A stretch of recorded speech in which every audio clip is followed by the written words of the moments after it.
향유를 주께 드린 막달라 마리아 본받아서 우리도 주님의 나라 갈 때까지 우리의 귀한 것 주님께 드리며 주님을 섬기며 이웃을 섬기게 하옵소서. 하나님 아버지, 이 시간 주님 앞에 나아가오니 주님 우리를 불쌍히 여기시며 우리 가운데 넘치도록 은혜를 내려 주시옵소서. 살아계신 예수님의 이름으로 기도합니다. 아멘. 우리 옆에 분하고 인사하십시다. 안녕하세요. 반갑습니다. 환영합니다. 준호가 뒤에 앉아 있으니까 연예인이 온 줄 알았습니다. 깜짝 놀랐습니다. 복음의 위대한 진리는 언제나 하나님이 우리를 위해서 하신 일에 기초하고 거기서부터 시작합니다. 우리가 행하는 것에 기초하지 않고요, 우리가 행하는 것에서 시작하지 않습니다. 우리에게 뭔가를 명령하실 때는요, 그 명령을 할 수 있는 능력도 함께 주십니다. 믿음이 그렇습니다. 우리의 믿음이 그래요. 하나님이 우리에게 믿으라고 하시는데 믿음도 주지 않고 믿으라고 하시는 분이 아니셔요. 하나님이 당신의 능력으로 우리에게 믿음을 심어주십니다. 그리고 믿으라고 하시는 거죠. 순종도 그렇습니다. 성령님이 우리 가운데 역사하시면요, 그리스도가 우리 삶의 목적이 되고 비전이 되고 소원이 됩니다. 그러면요, 정말 자연스럽게 그냥 주님의 뜻에 순종이 됩니다. 순종하라고 말씀하실 때 강제로 순종시키지 않으시고요, 순종을 우리에게 주셔서 순종이 자연스럽게 되도록 하나님이 역사하시지요. 우리가 순종해야 되는 이유는 그리스도가 우리의 구주이시고 동시에 우리의 주님, 주인이시기 때문입니다. 구세주 되신 그리스도가 우리의 주님이시고 주인이시라는 거지요. 그렇다면 우리는 마땅히 그리스도의 권위에 순종해야 합니다. 모든 장소, 모든 시간, 모든 활동에서 그리스도가 우리에게 권위를 가지고 계시는 거지요. 다시 말씀드립니다. 우리의 믿음, 우리의 순종, 하나님이 당신의 능력으로 우리에게 심어주십니다. 우리의 믿음, 우리의 순종을 우리에게 심어주시면서 하나님이 이루시려는 일이 하나 있습니다. 그것은 우리가 당신의 아들인 예수 그리스도를 닮는 것입니다. 우리가 예수 그리스도를 닮는 것, 이건 역시 우리 힘만으로는 불가능합니다. 우리가 그리스도를 닮아가는 것은 우리가 주도적으로 할 수 있는 일이 아니에요. 우리가 그리스도를 닮아가도록 하나님이 역사하시고 우리는 따라가면서 그리스도를 닮아가는 거죠. 우리가 따라가는 역할을 잘 성실하게 수행하면요, 우리가 그리스도를 닮아가도록 삼위일체 하나님이 우리 가운데 역사하시는 것입니다. 첫 번째입니다. 자기 부인으로 이어지는 순종입니다. 우리가 그리스도를 닮기 위해서 반드시 해야 되는 일이 하나 있는데요, 그것은 본문에 나와 있는 대로 자기 부인입니다. 그리고 이 자기 부인 역시도 순종의 차원에서 이루어집니다. 앞에서 말씀드린 대로 자기 부인을 위한 순종 역시도 억지로 강제로 되지 않고요, 자발적으로 하게 되는 거죠. 억지로 자기 부인 안 됩니다. 아예 안 되는 거예요. 이거는요, 성령이 우리 안에서 순종하도록 인도해 주셔야 자기 부인이 되는 겁니다요. 하나님이 우리 마음에 그리스도의 십자가를 통해서 하나님의 사랑을 넘치도록 부어주시죠. 그 받은 사랑으로 순종하는 겁니다. 사랑하면 순종하지요. 사랑하면 부인의 말에 순종합니다. 사랑하면 순종할 수밖에 없지요.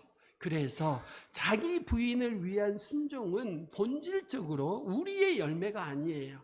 우리가 하는 게 아니고 하나님의 열매입니다. 어느 날 여러분이 자기를 부인하신다? 이것은 여러분 스스로 하시는 게 아니고 하나님이 여러분 안에서 하신 겁니다요. 하나님의 열매입니다. 우리가 그리스도 안에 머무를 때 그리스도의 십자가를 통해서 하나님의 사랑이 우리에게 부어져요. 이때 우리에게 즉각적으로 나타나는 반응이 순종입니다. 그 순종으로 우리는 자발적으로 자기 자신을 부인할 수 있게 되는 거죠. 다시 믿음에 대해서 한번 생각해 보실까요? 이스라엘 백성이 광야를 지날 때 어느 날 불뱀에 물려서 죽어가고 있습니다.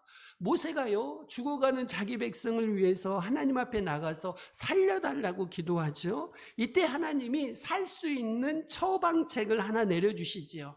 긴 장대에 노수로 만든 뱀을 매달아 세우라고 하셔요. 그리고 그것을 쳐다보는 사람은 살 것이라고 처방전을 내려주십니다. 모세는 하나님의 말씀대로 긴 장대에다가 놋뱀을 만들어서 높이 달아 세우지요. 그리고 사람들에게 다니면서 외칩니다. 이것을 쳐다보면 삽니다. 이것을 쳐다보면 살 것입니다. 여러분 생각해 보십시오. 불뱀에 물렸을 때, 뱀에 물렸을 때 여러분이 하실 일은 뭐겠습니까? 뭐를 하시겠어요? 독을 얼른 빨아내든지, 아니면 물린 자리 주위를 강하게 끈으로 무엇으로든지 강하게 묶든지, 아니면 더 물리지 않도록 땅을 유심히 살펴봐야 되지 않겠습니까요? 그런데 고개를 쳐들고 높은 장대에 달린 놋뱀을 보는 것은요, 누구나 할 수 있는 게 아닙니다. 이것을 쳐다보면 살 것입니다. 이 말씀은 믿는 사람만 그렇게 할 수 있어요. 이 말씀을 믿는 것은요, 스스로 할 수가 없어요. 스스로 믿어지겠습니까요? 맨정신이라면 안 되는 겁니다. 왜요? 뱀에 물렸을 때 하늘을 쳐다보는 것은 논리에 맞지 않고 이성에 맞지 않고 경험에 맞지 않으니까요. 이 말씀을 믿는 것은, 이것을 쳐다보면 살 것입니다. 이것을 믿는 것은 하나님이 믿음을 주신 사람만 할 수 있어요. 그래서 믿음은 우리가 스스로 만들어내는 것이 아니고요, 믿음은 바라보는 것입니다. 하나님이 우리에게 주신 거예요. 그래서 믿음을 은혜라고 부르지요. 순종도 마찬가지입니다. 주님이 우리 안에 하나님의 사랑을 부으셔서 순종하도록 역사하셔요. 그리고 자기를 부인하도록 역사하시지요. 여러분이요, 믿음이 없는 분들이요, 여러분이 만들려고 하시지 말고 하나님께 달라고 기도하시기를 바랍니다. 순종이 안 되는 여러분들이요, 여러분 스스로 순종하려고 애쓰지 말고 하나님께 순종하도록 도와달라고 기도하시기를 바랍니다. 애초에 믿음이나 순종 우리 힘으로 안 되는 겁니다. 하나님이 주셔야 가능합니다. 예수님은 본문 24절에서 말씀하시죠. 한번 같이 읽어봅니다. 24절 같이 읽습니다. 시작. 이에 예수께서 누구든지 나를 따라오려거든 자기를 부인하고 자기 십자가를 지고 나를 따를 것이니라. 아멘.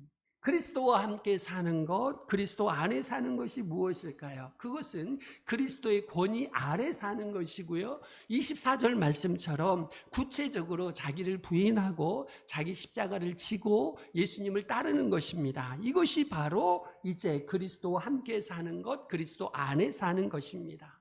여러분, 세상은요, 우리의 자아에 대해서 많은 메시지를 우리들에게 던져주고 있지요. 대표적으로 그리스 철학은 너 자신을 알라, 심리학은요 너 자신을 수용하고 충족시켜라, 교육학은요 너 자신을 개발하고 점점 확장시키고 발전시켜라, 쾌락주의는요 너 자신을 즐겨라, 금욕주의는요 너 자신을 억제하고 통제해라, 인본주의는요 너 자신을 신뢰해라, 한마디로 마음 내키는 대로 하고 싶은 대로 해라, 인본주의는 말하고 있습니다. 그런데 예수님은요 전혀 다른 말씀을 하셔요. 뭐라고 하시지요? 너 자신을 부인하라 말씀하십니다. 세상의 다른 교육, 문화, 사상들은요 아담 안에서 태어난 옛 자아를 발전시키고 점점 강화하는 것에 초점을 맞추고 있어요. 옛 자아를 점점 발전시켜라, 더 훈련시켜라고 메시지를 던지지요. 그런데 우리 예수님은요 그렇게 하지 않으십니다. 우리의 옛 자아에 대해서 사형 선고를 내리십니다. 기독교만의 독특한 진리예요. 기독교만, 예수님만 이 말씀을 하셔요. 자기를 부인하라. 왜 그러실까요? 에베소서 2장 1절 말씀 같이 읽습니다. 2장 1절 시작. 그는 허물과 죄로 죽었던 너희를 살리셨도다. 그냥 한 문장으로 끝내버리셔. 우리에 대해서 허물과 죄로 죽었다. 사형 선고지요. 그러니 자기를 부인하라고 말씀하십니다. 왜 부인하라고 하실까요? 우리의 옛 자아는 죽음으로 끝내지 않고는요 해결책이 없습니다. 다시 말씀드립니다. 옛사람, 아담 안에 있었던 우리의 옛 자아는 사형을 집행하는 것 외에는 다른 길이 없어요. 사형을 집행하지 않으면 우리에게는 아무런 소망도 없습니다. 마태복음 16장 25절에서 예수님이 이런 말씀을 하셔요. 같이 읽습니다. 시작. 누구든지 제 목숨을 구원하고자 하면, 누구든지 나를 위하여 제 목숨을 잃으면 찾으리라. 아멘. 여러분, 이 말씀은 전쟁터에서 용기를 주려고 하시는 말씀이 아닙니다. 그냥 용기를 주려고 하시는 말씀이 아니고 실제적으로 우리 안에서 일어나는 영적인 법칙을 설명하고 계시는 겁니다요. 우리가요, 우리의 옛 자아를 구원하려고 하면 우리는 죽습니다. 하지만 예수님을 위하여 우리의 옛 자아를 잃으면 우리는 새 자아를 얻고 영원히 살 수 있습니다. 그래서 어거스틴이요, 아주 유명한 기도를 이렇게 합니다. 주여, 나로 죽지 않도록 죽게 하소서. 뭐 말장난 같습니다만은 말장난 아니고요, 깊은 뜻이 담겨 있습니다. 무슨 말이냐면 우리에게는요, 피해야 할 죽음이 있고 추구해야 할 죽음이 있습니다. 피해야 할 죽음이 뭔 줄 아십니까요? 영원히 하나님과 단절되는 죽음입니다. 이 죽음은 우리가 반드시 피해야 되거든요. 믿지 않아서 이 세상에서 맛보는 죽음, 믿지 않아서 다음 세상에서 지옥에서 영원히 맛보는 죽음, 이 죽음은요, 우리가 반드시 피해야 합니다.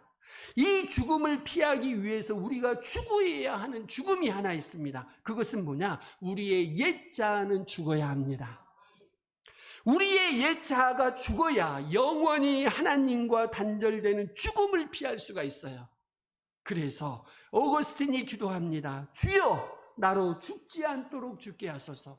영원히 죽지 않도록 나의 옛 자아를 죽여주시옵소서 기도하는 거죠. 여러분, 자기 부인은 무엇일까요? 제가 조금 설명을 드립니다. 그분의 십자가에서 그리스도와 함께 나의 옛사람이 죽었음을 인정하고, 하나님이 하신 일이니까요.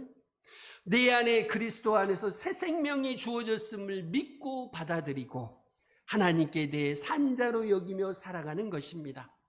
여기서 핵심은 그리스도의 십자가에서 그리스도와 함께 나의 옛사람이 죽었다는 것을 인정하는 겁니다. 이것이 자기 부인이에요. 이것이 자기 부인. 흔히 성도님들한테 자기를 부인하라고 하면 자기 자신을 죽이려고 애를 쓰지요. 그런데 나 자신을 어떻게 죽일까가 아닙니다. 여러분을 어떻게 죽일까가 아니고 나의 옛사람은 그리스도와 함께 이미 죽었습니다. 이미 죽었어요. 나 자신을 어떻게 죽일까? 이렇게 해볼까? 저렇게 해볼까? 생각하는 순간에 성경에서 벗어나게 되고 율법적으로 되기 쉽습니다.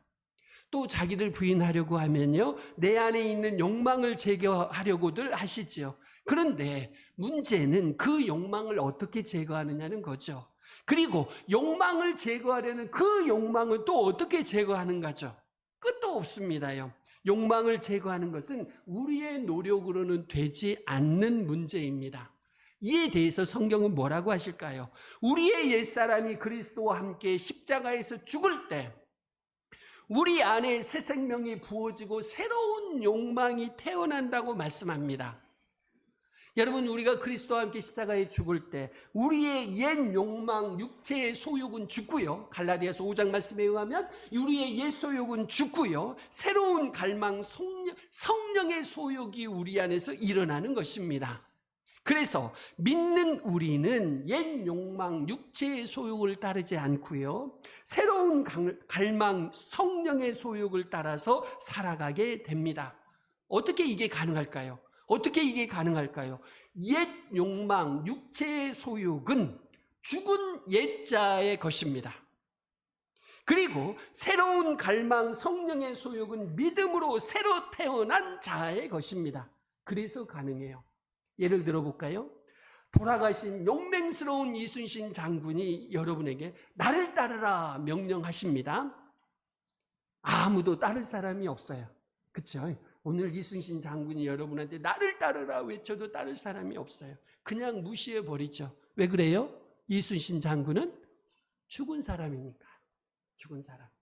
그런데요, 살아있는 여우 같은 아내의 명령은요, 음식물 쓰레기 좀 버리고 와 하면 듣는 게 신상에 좋아요. 부인의 말씀은 잘 듣는 게 신상에 좋습니다. 바가지를 덜 긁힐 것이고 반찬도 줄어들지 않습니다. 왜요? 여우 같은 아내는 살아있어요. 용맹스러운 이순신 장군은 돌아가셨습니다. 그분이 여러분의 꿈에 나와서 별말을 해도 여러분이 들을 필요가 없어. 듣는 사람은 바보 멍충이에요. 그런데 연약하고 연약한 여러분 부인의 말씀은 꿈에라도 말씀하시면 여러분이 순종하셔야 돼. 왜요? 살아계신다니까요. 하나님, 살아계신 하나님이신 줄로 믿습니다. 그리스도 안에서 옛 욕망, 육체의 소욕은 우리가 믿음으로 무시할 수 있습니다. 우리가 안 해서 그렇지 할 수 있어요. 부인할 수 있습니다. 왜요? 이미 죽은 자의 것이니까요.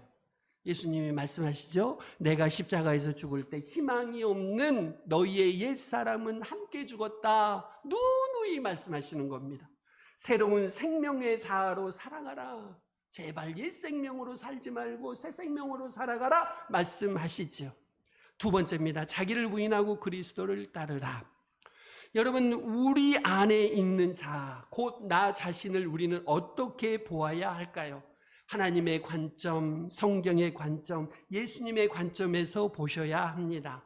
자기를 부인하기 위해서는요, 올바른 자기 인식이 있어야 합니다. 우리 안에 있는 이 자아는 하나님이 인간을 인간답게 창조하신 것의 핵심입니다. 인간을 하나님의 형상대로 창조하신 것의 핵심이에요. 이 자아가 그렇습니다. 하나님이 인간을 당신의 형상대로 창조하셨어요. 이것은 우리 인간을 자유의지를 가진 존재로 창조하셨다는 것입니다요. 동물들에게도 자유의지가 있는 것처럼 보이지만 그것은요, 동물에게는 본능일 뿐입니다. 가장 자유의지가 완벽하게 나타나는 것은 우리 인간뿐이에요. 하나님이 왜 우리에게 자유의지를 주셨을까요? 세상을 통치하고 다스리도록 그렇게 하셨죠. 하나님이 인간을 자유의지를 가진 존재로 창조하신 근본적인 목적은 무엇일까요? 우리 인간이 자유의지로 창조주 되신 하나님께 영광을 올려드리도록 그렇게 하셨어요.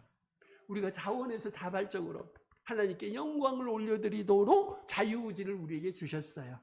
우리의 자유의지의 행사를 통해서 하나님의 나라가 우리 가운데 나타나도록 하나님은 계획하셨던 거지요.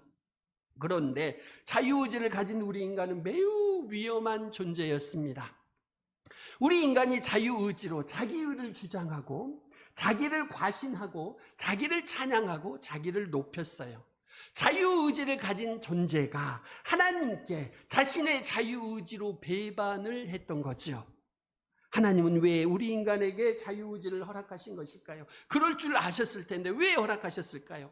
사실 우리의 이성으로는 하나님의 크신 계획과 높은 계획을 다 이해할 수 없습니다. 다만 성경에 나타난 우리 하나님은 우리의 모든 반역과 우리의 모든 죄를 뛰어넘어서 역사하실 수 있는 전능하고 선한 하나님이십니다. 타락 이전의 아담의 상태보다 타락 이후에 구속받은 둘째 아담 안에서 우리가 누리게 되는 구속의 은혜가 엄청나게 더 크고 훨씬 더 풍성하게 내려지고 있습니다. 그러므로 인간의 타락으로 하나님이 실패하신 게 아니에요. 하나님은 우리 인간의 반역과 죄를 뛰어넘어서 그분의 전능하심과 선하심으로 그분의 계획을 우리 인류 역사 가운데 이루어가고 계십니다요. 왜 예수님은 우리에게 자기를 부인하라고 하실까요? 십자가에서 그리스도와 함께 죽은 자로 자기를 부인하는 것만이 우리가 살 수 있는 유일한 길입니다. 정확하게 말씀드립니다. 이 자기 부인이 없으면 그리스도 앞에 나갈 수 없습니다. 이 자기 부인이 없으면요, 구원받을 수 없습니다. 사도 바울이 자기가 얼마나 절망적인 존재였는지 깨닫고 자기 부인의 필요성을 깨달았지요. 로마서 7장 18절 사도 바울의 고백입니다. 그 믿음 좋은 사도 바울의 고백 같이 한번 읽습니다. 시작. 내 속 곧 내 육신에 선한 것이 거하지 아니하는 줄을 아노니 원함은 내게 있으나 선한 행하는 것은 없다. 내 육신에 선한 것이 없더라는 거죠. 자기 안을 아무리 뒤져봐도 선한 것이 없더라는 거죠. 이 자아라는 괴물이 얼마나 무서운지 바울은 철저하게 깨달았습니다. 왜 예수님이 우리에게 자기를 부인하라고 하실까요? 옛사람에 속한 자기에게는 희망이 없습니다. 자기를 부인하라는 것은요, 자기를 학대하고 괴롭히라는 것도 아닙니다. 저녁에 여러분이 바늘로 그냥 허벅지 찌르면서 여러분 자신을 괴롭히라는 게 절대로 아닙니다. 무슨 뜻이냐? 하나님이 그리스도 안에서 이루어 놓으신 일, 그러니까 그리스도와 함께 나의 옛사람이 죽은 이 일에 동의하고 믿음으로 순종하라는 것입니다. 그것이 자기 부인이에요. 그리스도와 함께 나의 옛사람이 함께 죽었으므로, 하나님이 나의 옛사람을 죽은 자로 하나님이 보심으로, 나의 옛사람이 십자가에 못 박힌 것을 내가 인정하고 믿을 때 내 안에 새로운 생명의 자아가 탄생합니다. 누구든지 나를 위하여 제 목숨을 잃으면 찾으리라. 옛 자아를 잃음으로 우리는 새 자아를 얻습니다. 옛 자아를 잃음으로 새 자아를 얻어요. 그래서 나를 위하여 제 목숨을 잃으면 찾으리라 예수님이 말씀하시지요. 예수님은 본문에서 누구든지 나를 따라오려거든 자기를 부인하고 자기 십자가를 지고 나를 따를 것이니라 말씀하시지요. 그리스도 안에 있는 것, 그리스도를 닮는 것은 이것입니다. 자기를 부인하고 자기 십자가를 지고 그리스도를 따르는 것이죠. 자기를 부인하고, 거듭 말씀드립니다. 그리스도 안에서 이미 일어난 이 일을 받아들이는 겁니다. 그리스도가 우리를 대신해서 죽으셨을 때 우리 또한 그리스도와 함께 죽었다. 분명히 하나님이 말씀하셨어요. 그래서 우리는 이 말씀을 믿고 동의하고 옛사람에 대해서, 나의 옛사람 옛자에 대해서 선포하는 겁니다. 뭐라고요? 나의 옛사람 너는 죽었다. 이제는 그리스도 안에서 나는 새로운 피조물이다. 새로운 피조물이다. 나는 하나님께 대해서 산 자다. 이것이 자기 부인입니다. 자기 십자가를 지고 시시때때로 내 안에서 올라오는 자기의, 자기 영광, 자기 과시, 자기 체면, 자기 충만, 자기 중심을 십자가에 못 박는 거지요. 이 모두가 왜 우리가 십자가에 못 박을 수 있을까요? 죽은 것이어서 그렇습니다. 죽은 옛자의 남은 잔재가 이것들이니까요. 대신해서 이제 그리스도의, 그리고 그분의 영광, 그분의 뜻, 그분의 나라를 위해 살아가지요. 이것이 새롭게 태어난 새 자아의 성품입니다. 나의 의로, 자기로 꽉 차 있는 나 자신을 십자가에 못 박고 내 안에 계신 그리스도가 원하시는 대로 살아가는 겁니다. 이것이 바로 자기 십자가를 지는 것이죠. 나를 따를 것이니라. 그리스도를 한번 생각해 보실까요? 공생의 기간 동안에는 항상 아버지의 때에 아버지의 뜻대로 행하셨습니다. 이것이 자기 부인이죠. 또한 십자가를 지셨을 때는 어땠을까요? 그리스도는 십자가 안에, 그리스도 안에 있는 자는 사실 죄가 없으셨어요. 그리스도는 죄가 없으셨습니다.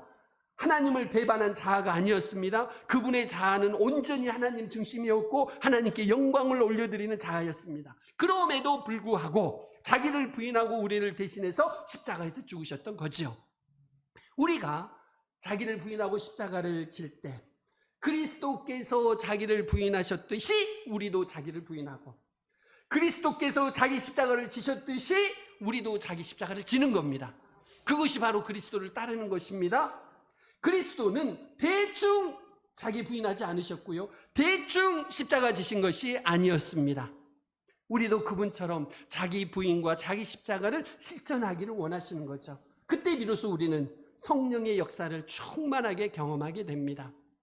그때 우리는 정말 겸손해집니다. 자기를 부인하고 자기 십자가를 지고 하는데 그리스도처럼 하는 것이 겸손입니다. 여러분, 겸손이 뭐라고 생각하시는지요? 자기를 부인하고 자기 십자가를 지고 자기가 죽고 그리스도가 사시는 것이 겸손입니다. 겸손한 척 하는 것이 아니고요, 그냥 자기가 죽는 것이 겸손이라고요. 우리의 의식 속에는 늘 거짓 겸손이 자리 잡고 있습니다. 무엇이 겸손인가? 어떤 모습이 겸손인가? 생각하는 것 자체가 진짜 겸손이 아니에요. 진짜 겸손은 모습이 없습니다. 왜요? 죽었으니까. 죽은 사람은요, 말이 없습니다. 죽은 사람은요, 귀가 없습니다. 죽은 사람은요, 어떤 상황에서도 자기를 표현하지 않아요. 이건 누가 할 수 있는 일이냐면 자기를 부인하고 자기 십자가를 지는 사람만 할 수 있는 일이에요. 그때 비로소 우리는 겸손이라고 할 수 있습니다요. 옛사람의 죽음, 옛자아의 죽음이야말로 진정한 겸손입니다. 새 생명 가운데 살고 있으므로, 나는 죽었고 그리스도가 내 안에 살고 계시므로 내 자신은 의식되지 않는 겁니다. 내가 창피하고 내가 억울하고 내가 분노하고 이거 아직 다 내가 살아있는 거죠. 이런 상태는 절대로 겸손이 아닙니다. 겸손은 자기 자신은 의식하지 않아요. 나는 죽고 그리스도만 살아계시니까요. 그렇게 되어 있지 않는다면 우리는 아직 자기를 부인하지 않은 것이고, 우리는 아직 자기 십자가 지고 있는 것이 아닙니다. 겸손한 사람은 자존심도 없어요. 누가 뭐라 그러든지 자존심도 없어요. 예수님이 그러셨고 사도 바울도 그러셨습니다. 17세기 영향력 있던 목회자 사무엘 러더포드는 이런 고백을 합니다. 그리스도의 십자가는 내가 져본 짐 중에서 가장 달콤한 짐이다. 그것은 마치 새에 달린 날개와 같고 배에 달려있는 독과 같아서 나를 내 목적지에 이르게 한다. 여러분, 새의 날개 무겁지요. 어떤 새의 날개는요, 자기 몸보다 몇 배 길어요. 더 무겁습니다. 이 거추장스러운 새의 날개가 새로 하여금 날게 하는 거죠. 돛 없어도 되는 것 같이 보입니다. 배에서 거추장스러운 이 돛이 배를 앞으로 나아가게 하는 겁니다. 이런 것처럼 그리스도의 십자가에 못 박힌 자아로 살아갈 때, 그 자아가 죽는 것이 힘들고 부인하는 것이 힘든 것 같지만, 놀랍게도 그 십자가 때문에 진정한 자아를 발견하게 되는 거죠. 진정한 자기 인생을 찾아가는 겁니다. 개성이 없어지는 것도 아니고 존재가 사라지는 것도 아닙니다. 그리스도 안에서 진정 새롭게 태어난 생명의 자아로 나를 발견할 수가 있게 되는 겁니다. 사랑하는 성도 여러분들이요, 살면서 우리의 옛 자아는 끊임없이 우리를 공격하지요. 그러나 우리의 옛 자아에 대해서는 여러분이 죽음을 선포하시기를 바랍니다. 그리스도의 십자가에 못 박힌 자로 그리스도의 십자가를 지고 있을 때만 우리는 옛 자아를 이길 수가 있습니다. 부인할 수가 있어요. 여러분이 뭘 해서 되는 게 아니고, 그리스도의 십자가에 못 박힌 자로 여러분의 옛 자아를 인정하시고 그리스도의 십자가를 질 때만 자아를 부인할 수가 있습니다. 여러분이 그리스도와 함께 십자가에 못 박혔음을 이 시간 믿음으로 받아들이시기를 바랍니다. 그랬을 때 성령의 놀라운 능력이 여러분 가운데 임하십니다. 자기를 부인하라고 그러니까요, 율법주의에 빠지지 마시고 그리스도의 십자가 앞으로 나아가십시오. 그리스도 안에 있는 생명의 복음으로 무장하십시오. 오직 은혜로, 오직 믿음으로 그리스도를 따를 수 있습니다. 그리스도의 권위 아래 살아갈 수가 있습니다. 저와 여러분 모두가 자기를 부인하고 자기 십자가를 지고 그리스도를 따르도록 성령이 은혜 주시기를 주의 이름으로 축원드립니다. 우리 이 시간 같이 기도하십시다. 주님, 내게 은혜로 믿음도 주시고 순종도 주옵소서. 그래서 차원하여 자기를 부인하게 하옵소서. 기쁜 마음으로 자기 십자가 지고 그리스도를 따르게 하옵소서. 더 이상 옛 자아의 소욕을 따르지 않으며 새롭게 태어난 새 자아의 소욕을 따르며 살겠습니다. 주님 앞에서 기도하며 결단하시겠습니다.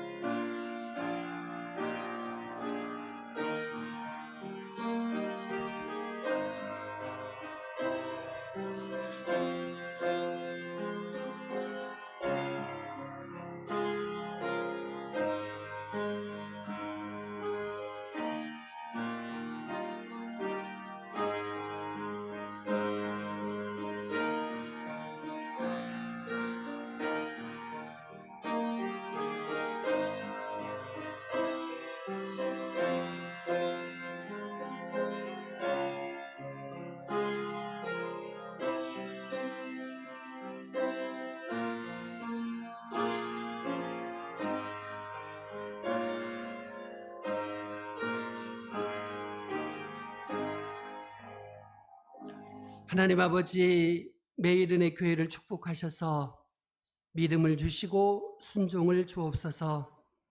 그래서 자원하여 자기를 부인하며 자기 십자가를 지고 그리스도를 따르게 하옵소서. 더 이상 옛 자아의 소욕을 따르지 않으며 주님께서 우리 안에게 주신 새 생명의 새 자아의 소욕을 따르게 하옵소서. 살아계신 예수님의 이름으로 기도합니다. 아멘. 341